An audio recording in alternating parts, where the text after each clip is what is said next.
చిత్తూరు జిల్లా పొంగనూరు ప్రభుత్వ ఆసుపత్రిలో వైద్యులు సరైన సమయానికి రావటం లేదని, రోగులు ఇబ్బందులతో గురవుతున్నారని పలువురు వాపోతున్నారు.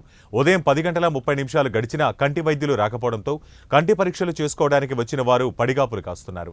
ఈ ప్రాంతంలో పేద, బడుగు, బలహీన వర్గాల వారు ఎక్కువ మంది ప్రభుత్వ ఆసుపత్రికి వెళ్తుంటారు. కంటి వైద్యులు సమయపాలన పాటించకపోవడంతో రోగులు ఇబ్బంది పడుతున్నారని, వెంటనే అధికారులు స్పందించి కంటి వైద్యులు సమయపాలన పాటించే విధంగా చర్యలు తీసుకోవాలని కోరారు.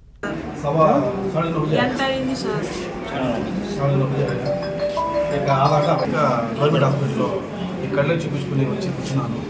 డాక్టర్ చూస్తే రాలేదు మేడము. మళ్ళీ హాఫ్ అన్ అవర్ కూర్చున్నాను. మళ్ళీ ఇంటికి తిరిగిపోయి టిఫిన్ తిని మళ్ళీ వచ్చినాను. ఇప్పుడు వచ్చి కూడా హాఫ్ అన్ అవర్ అవుతుంది. ఇక్కడ ఎవరు అందుబాటులో లేదు. చూస్తే లాక్ చేసి ఉన్నారు. సిబ్బందికి అడిగితే కూడా వాళ్ళు ఫోన్ నెంబర్ కూడా మాకు తెలియదు అంటారు.